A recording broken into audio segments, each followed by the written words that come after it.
Welcome. Have you ever really stopped to consider our place in the natural world? Or maybe how easily we overlook the incredible beings that share this planet with us? Today we're doing a deep dive into a really, I think, fascinating perspective on animals and biodiversity. It's one that honestly shifts our understanding away from just seeing them as resources to something much deeper. Yeah, this deep dive, it draws its insights from some specific excerpts on animals and biodiversity communities in divine balance. We're looking particularly at powerful ideas from the Qur'an and the Sunnah of Prophet Muhammad. So our mission today is basically to unpack these sources. We want to pull out some maybe surprising nuggets of knowledge about ecological ethics, about our responsibilities, and see how this ancient wisdom can offer you maybe a fresh lens to view the living nations all around us. You might find yourself having a few aha moments, I suspect.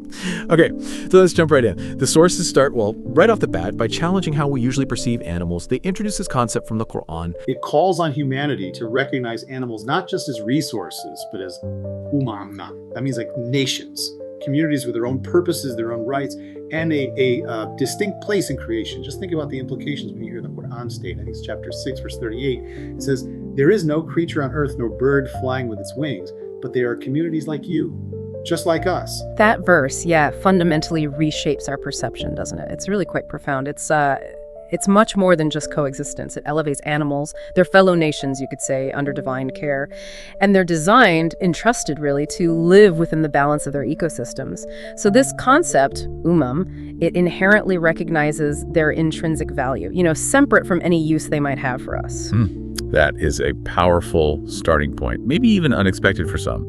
So how else does the Quran elevate animals? It's just calling them communities like us, or is there more? What else does it reveal about their status? Well, the sources, they explain it in three key ways, essentially. First, animals are presented as signs. The word is ayat. It's this idea that everything in creation points towards Allah's creativity and mercy. So they're like living signs, living parables. Okay, signs, got it. Second, yes, they are living nations, these ummam, with inherent worth that demands our respect. And third, they're crucial participants in ecosystems, designed with, incredible wisdom and precision. Just think about the roles they play. Things like pollination, keeping soil healthy, regulating climate, the complex food chains. Right, all those connections. Exactly. Their very existence is purposeful. It's all interconnected. That sense of purpose, and interconnectedness, it really comes through strongly. The sources also point to Quran 16.8, and he creates that which you do not know. And also 24.45, and Allah has created every living creature from water. It really speaks to this immense diversity, doesn't it? Stuff we're maybe only just beginning to appreciate fully. And how everything's connected right back to its origin. Precisely. And if you look at the bigger picture here, classical commentators, people like Ibn Kathir, they noted that animals, just like humans, they actually glorify Allah. But, in their own unique way. The Quran itself mentions this, chapter 17, verse 44. The seven heavens and the earth and whatever is in them exalt him. So this isn't just some poetic idea. It implies a real spiritual purpose for all of creation, not just a physical one. It's quite a profound thought, really, that every living thing is part of this larger divine symphony. Okay, so the Quran lays out this deep understanding, animals as nations, as signs. How did this translate into practical living? What kind of model did the Prophet Muhammad provide for actually embodying this reverence and care? The Prophet's approach was, you could say, foundational. He really exemplified profound mercy, or Rahmah. And Rahmah isn't just pity, it's an active, compassionate care. It seeks the well-being of others. He explicitly forbade cruelty to animals. He constantly encouraged kind treatment. Okay. Think about some specific acts he praised, like watering a thirsty dog. That was highlighted as a reason for divine forgiveness. There's a well-known hadith, it's in Sahih al-Bukhari, that states, "In every living being there is a reward for kindness shown." Wow. A reward in every living being. Yes. And he also gave really stark warnings against neglecting animals. There's that powerful story, also in Bukhari, about a woman who was punished in hell because she imprisoned a cat. Didn't feed it, didn't let it free to find its own food. It's quite a sobering illustration of accountability, isn't it? It is. And he also condemned killing animals without a just cause. He stated, whoever kills a sparrow or anything bigger without a just cause, Allah will hold him accountable. That's from Sunan al-Nasai. So this really emphasizes that mercy isn't selective, it's universal. It extends to all living creatures. It's presented as a cornerstone principle for how we interact with the natural world. that dive into the Prophet's teachings, it really brings that idea of universal mercy to life. Okay, so now let's maybe zoom out a bit. Connect this profound recognition of animals, this act of mercy, connect it to the bigger picture, ecological balance, human responsibility on a more global scale. What does this deep dive tell us about a Quranic ethical model for coexistence? Well, the Qur'an and the Sunnah, taken together, they present a pretty clear ethical model. It's one that calls for, first, unwavering respect for biodiversity, seeing it almost as a sign of divine artistry. Okay, respect for biodiversity. Second, it advocates for a balanced coexistence with all natural life.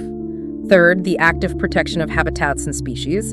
And fourth, a really strong injunction against exploitation or unnecessary harm. It's all about maintaining this delicate, created equilibrium. And it definitely sounds like humanity has a pivotal role in all this. The sources kind of reinforce this, don't they? Reminding us of the Quran 37.96. And Allah created you and what you do. And also 71.17. And Allah caused you to grow from the earth like a plant. Yeah. So we're part of this living system. Our actions have real consequences within it. Exactly right. And Islamic scholars, they often highlight that ecological imbalance. Well, it often stems from human actions, from arrogance, maybe, or negligence. So the Islamic model promotes adil, that means justice, giving everything its proper due, its right, and rahma, that deep, all-encompassing mercy we talked about. These are the cornerstones of ecological ethics in this view. Right, justice and mercy. Yes, and this approach directly addresses the kind of corruption that's mentioned in the Quran, chapter 30, verse 41. Corruption has appeared on land and sea because of what human hands have earned. So ultimately, preserving biodiversity in this framework, it isn't just, an environmental task. It's seen as a reflection of living in harmony with the divine design itself. So wrapping this up a bit, what does all of this mean for you listening right now as you go about your daily life? We've sort of unpacked how the Quran presents animals as these communities, these with inherent value. We've seen how the Prophet modeled this profound compassion and ethical care, and how Islam promotes ecological coexistence through mercy, justice, and stewardship. This deep dive, it really makes you think, doesn't it, about how you approach the living world right around you. Yeah, considering everything we've discussed, it prompts a question, really. What steps can you take personally to promote ecological balance, to help protect animal communities, even in your own sphere, however small that might seem sometimes? What can you do? And the sources, they really leave us with a powerful final thought, this idea that showing mercy to all living beings, it's like mirroring divine attributes in our own human actions, which makes preserving biodiversity not just a moral duty, but maybe, even more profoundly, a spiritual calling for each one of us.